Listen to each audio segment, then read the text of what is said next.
And That is indeed a winged lion. It is a golden, oh, yes. and it is in fact the golden lion that Werner Herzog won at the, or won, was honored with. It's an honorary award, so he was honored for his career at the Mm. Venice Film Festival. He picked up that award just yesterday, and we're very happy for Mr. Herzog to be so honored. Indeed. Um, let's see. I don't think I'm gonna bother to read his comments out loud. They were, what one would expect. I'm Yeah. honored to get this. I'm not done. Announced the projects he's currently working on, which includes that animated adaptation of his own novel, which will be his first animation he's currently working on, and other projects, a documentary and some voice work for other people. So Herzog, in his 80s, keeping busy and getting honored. He coincidentally was the award was given to him by Francis Ford Coppola, who I think is even older than Werner Herzog. So pretty cool for those two to share the same stage. Yeah, not too So, bad. So 19, yeah, September 5th. Oh, Herzog's birthday is coming up. oh well, He'll that should be be a 83. it should be a national holiday. I second that. Um, let's also, though, talk about what is screening at Venice Film Festival. I identified some movies of interest that are coming there. Giles, did you have a chance to look at the lineup at all? Unfortunately not. I got delayed at a diner, ending up in conversation with a professional gambler from the Virgin Islands, which actually is true. So I will rely on your scout work for that. Also, Okay. the menu for the Venice Film Festival was not easy to quickly peruse. Yeah, it's not, you have to click into each section and then they don't describe the film. So, yes, it's not easy. Well, I think the big title that is headlining and is of interest both to weird movie fans and to more general audiences is Bugonia. Oh yeah. Bugonia from Yorgos Lanthimos, starring, bringing back Emma Stone, his normal favorite actress, and Jesse Plemons, who hopefully is a new member of his regular troupe going forward. Hmm.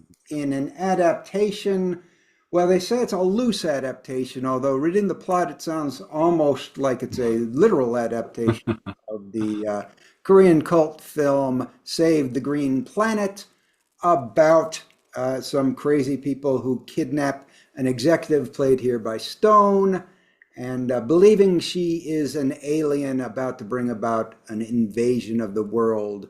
Hmm. Um, so that debuted just about an hour before we, probably 2 hours before we went on air, 2 to 3 hours before we went on air. Early reviews are already out. From what I can see, they are positive. However, they are leading me to believe that perhaps this will be more conventional than Lanthimos's last couple of movies.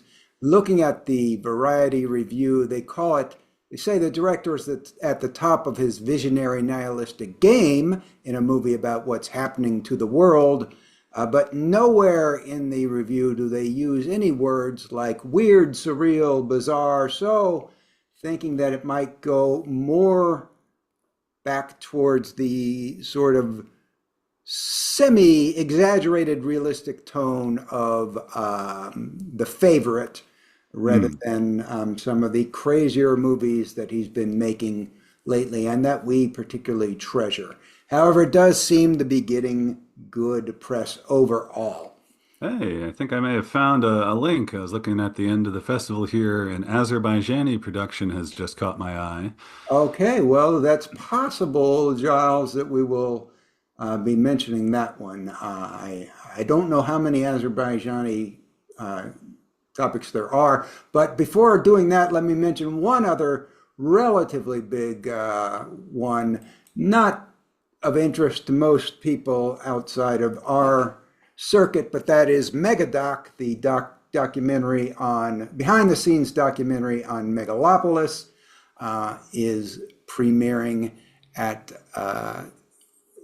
as at Venice, as we say.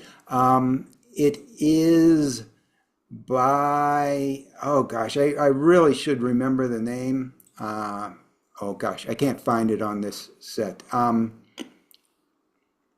Can't, it's Figgis, isn't it, that did it? Yeah, I think it's Figgis that did it. Um, and yeah, that is going to be, it'll be interesting to see how that's distributed. Since the movie wasn't really a huge hit, it's hard to see a making of movie about it getting Hmm. strong distribution like a theatrical release or anything. It seems likely to be something that would be bundled with the eventual physical release, which has not been put out there despite the movie being a year old now. Um, Uh, so I guess we'll see. It probably show up on VOD on its own, I would imagine, very soon, since it doesn't have any real theatrical prospects. yeah. It'll be also be interesting to see what kind of line he takes. I'm sure it won't be a hatchet job, but on the other hand, I can't really, I don't think, be an honest documentary and be, 100% just positive, yeah, yeah, booster because of the reported chaos on the set. So it's going to be probably somewhere between those two extremes. Yeah. Be interesting to see uh, what he what role he takes with that. Let me mention one more, which I don't think will be weird, but is a movie that's going to be of interest to people. Guillermo del Toro's version of Frankenstein is premiering. Hmm. That will, of course, be probably very easy to see, considering Del Toro's fan base and his reach, and the fact that it's pretty accessible material. Just another adaptation of Frankenstein. Certainly be very interesting to see what Del Toro does with that. He's a, you know, fantastic fantasy filmmaker. So, Yes. uh, getting into the three movies that are kind of reaches, though. One is an Azerbaijani movie. Um, can you pronounce the title of this movie you found, Giles? I will try. Bozluja Zutbi. Yeah, that's the one I'm thinking of. I don't know how you got the pronunciation down. That may not be at all correct, No, but that is my guess. I don't think it's at all correct. Have I stopped sharing the screen? Yes, I just see.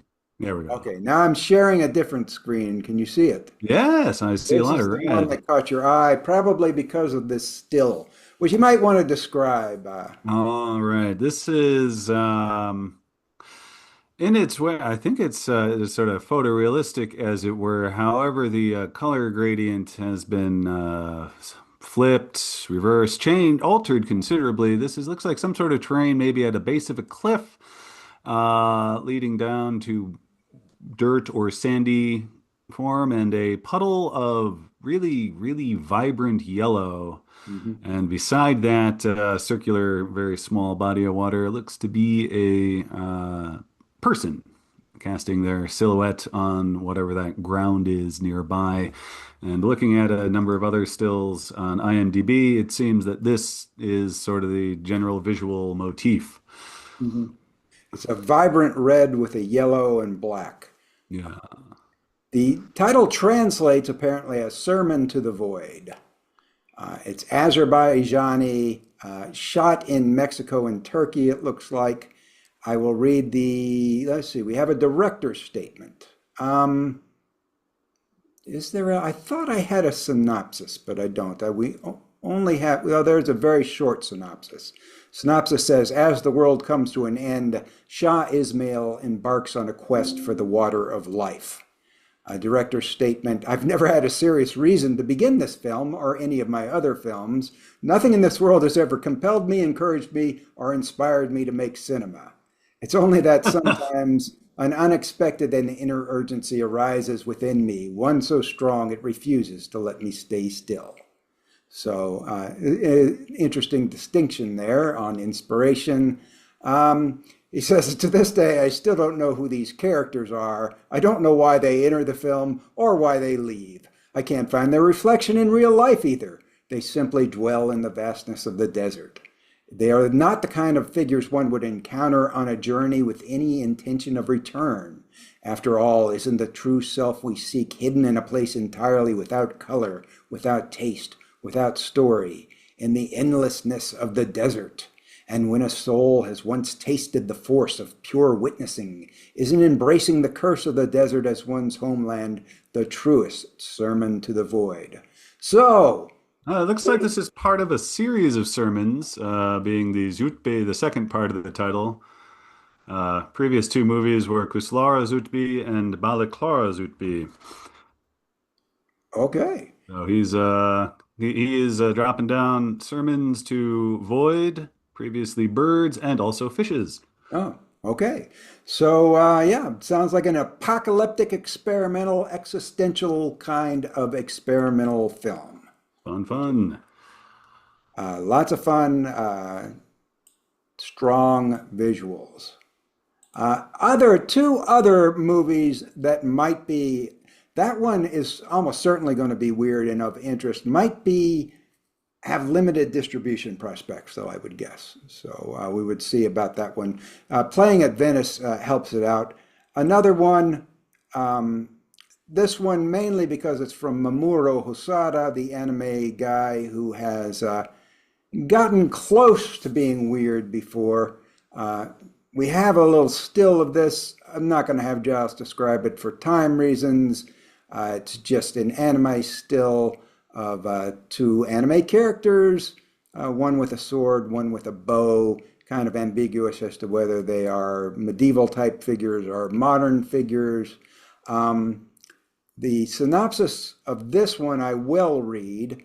It's called Scarlet, and the synopsis reads, Scarlet, a medieval-era sword-fighting princess on a dangerous quest to avenge the death of her father, is the protagonist of this powerful, time-bending animated adventurer. After failing in her mission and finding herself fatally injured in a surreal world, she encounters an idealistic young man from our present day who not only helps her to heal, but shows her the possibility of a future free from bitterness and rage.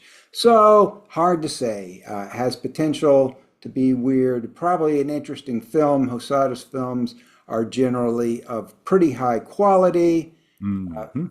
but tend towards more Japanese style fantasy than what we might consider truly weird. And the last one I wanted to highlight is right here. Ooh. It's called Orfeo. It is an Italian, another adaptation of the Orpheus legend, very avant-garde in style. I'll let you briefly describe that image if you want, Charles, because it is kind of striking and baroque. All right, so we got a wall section with the silhouette of a man on the right hand side, looking onto this large portal with a curved underside, which I guess makes me think it's more window than door. And it's done sort of Art Deco stained glass with gold tones and blue luminescent tinting, and dominating, indeed, taking up almost all of this stylized, cool-looking stained glass deco frame is a woman's face. Full lips done up with makeup. We can just see the traces of her upper teeth in the expression of the slightly open mouth she's got. Her eyes stare straight ahead at us, and they are surrounded by glittery silver perfume before the shadow that is striking the top left diagonal half of this cuts off a bit more of the color detail that we might expect, but I think I can just barely make out some prominent eyebrows above that eye makeup there. So, all told, this is a very neat looking picture using a limited and indeed kind of yeah, in a way, understated palette to make a very overstated image.